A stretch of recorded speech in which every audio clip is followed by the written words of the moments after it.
کې خپل ډیر غټ احتیاط وکړي او چې څومره وس کېدی شي نه د چکنهټ نه ځان وساتي او دا ساده خوراک چې کم دی نه دا ساده خوراک دی شروع کړي نو انشاءالله چې دونه به مرضونه پتونه به بلڈ پریشر اور شوگر اس پم دونه نه راځي. السلام علیکم ناظرین، آج اس ویڈیو میں آپ کو خوراک کے متعلق بتاؤں گا اور ہمارے ساتھ اسٹوڈیو میں مہمان موجود ہیں اور وہ کینیڈین سٹیزن ہے. ان کے زبانی ہم سنیں گے کہ وہ کس طرح خوراک کو پسند کرتے ہیں. ویسے تو عام طور پر ہم گوشت کی جتنی بھی گوشت سے غذا بنتے ہیں، خوراک بنتے ہیں، چکن کڑھائی ہے، مٹن کڑھائی ہے وغیرہ، ساری اس طرح کے کھانے جو ہے ہمارے مہمان پسند کرتے ہیں. لیکن یہ ایک الگ قسم ہے اور ہمارے ساتھ مہمان جو ہیں اس کی خصوصیات بھی بیان کریں گے کہ آیا جس غذا میں خوراک میں چکناہٹ زیادہ ہو تو کیا وہ خوراک زیادہ اچھا ہے یا اس کو پسند ہے، یا بغیر چکناہٹ کے یعنی کوئی نیچرل خوراک ہو، ساگ ہو یا اس طرح کوئی نیچرل خوراک ہو جو سبزی وغیرہ ہو وہ پسند کرتے ہیں. تو آئیے ناظرین وہ دیکھتے ہیں کہ وہ اس کے متعلق کیا فرماتے ہیں.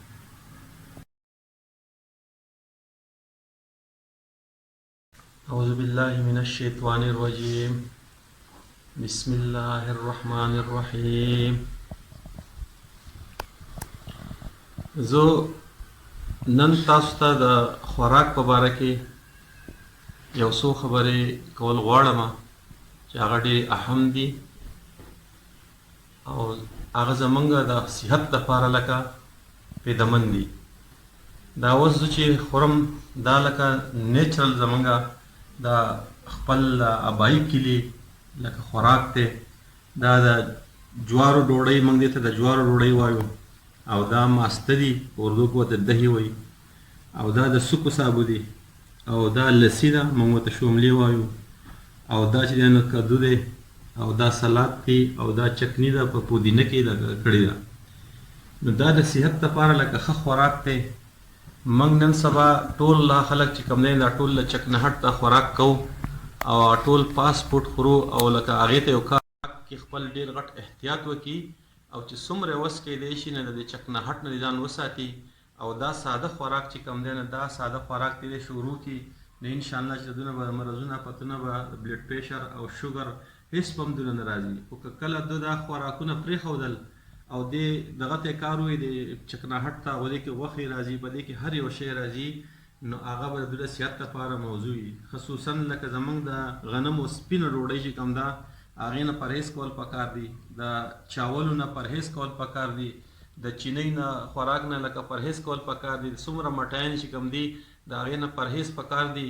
نو انشاءالله چې په څو میاشتو کې به ستاسو خپل شوګر لیول به هم کنټرول کړئ او بلډ پریشر دا به هم برابري او په دې څومره چې په دې نیچرل خوراک کې لکه طاقت دی پکې او صحت ته پکې لکه طاقت وررسي نه هغه په دې نورو چکنهټو مکناټو په دې کې نشته دی. نو دا تاسو ځان سره لکه هر څه کوشش کوئ چې لکه زیات تر په ډوډۍ باندې لکه ګېډه مه مړوئ په سپینه ډوډۍ د غنمو باندې، لکه هغې سره ګزاره کوئ. لکه تاسو ډرای فروټ پکې خوړی شئ او تاسو پکې لکه لسی څکی شئ، تاسو پکې لکه سابه خوړی شئ، تاسو پکې ماسته خوړی شئ. خو چونکې د چاولو د بریانیو او د دې د چکنهټ د دې کوشش مه کوئ انشاءالله نو تاسو به صحتمند وي او بغیر ډاکټره دا علاج دی چې تاسو دا ته شوګر فری هم ورته وایي. لکه مطلب دا چې تاسو کې به په جسم کې به څه قسم مرضونه نه راځي او مرضونه زمونږ ټول څه نه راځي چې زمونږ دا خوراکونه چې کوم دي دا ټول چې نه دا فاسټ فوډ دي دا او دا مطلب دی چې دا زمونږ دا د جوارو ډوډۍ ده.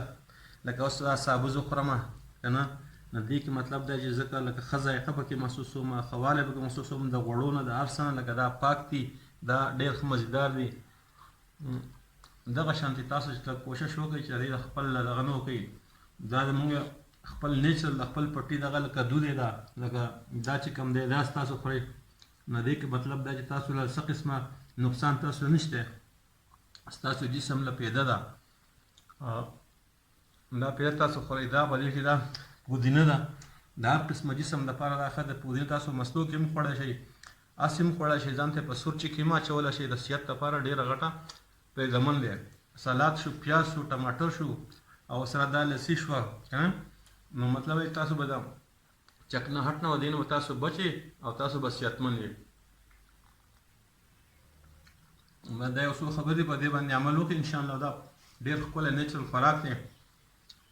دا چکني ده او دې کې ځای نو ډېر څیزونه مکس کړي، پودینه پکې مکس کړل ده، نور څه ماستی پکې دا ډېر مزیدار دي او ډېر ښه دي، صحت لپاره ډېر موزون شی دی. ان شاء الله چې داسې خوراک شروع کړئ تاسو به د هر قسم مرضونو نه خدای الله تعالی به تاسو بچ وساتي. دا ماسته دي کنه، دا هم کورني ماسته دي. کوشش کوئ چې تاسو لکه ماسته خپل ماسته دا کوئ او دا تاسو دا کوئ نو به دې کې به انشاءالله چې تاسو ته د نقصان پکې څه قسمه نشته دی او د شوګر نه او د بلډ پریشر نه خدای پاک په امان کې ساتي. دا د دې نیچرل خوراک په باره کې دا ما تاسو ته څو خبرې وکړې. انشاءالله چې دا ویډیو به ستاسو پسند راشي او که ستاسو پسند راغله نو دا تاسو لایک کړئ او شیر یې کړئ، خپل دوستانو ته ولېږئ. که چېرته د دې په ذریعه سره نور خلک کوم چې هغه د بیمارو کې یا په شوګر کې یا په بلډ پریشر کې مبتلا او دا ساده خوراک شروع کړي نو دا به د هغو لپاره لکه څه یو د نیک کار یو ذریعه وګرځي. الله حافظ.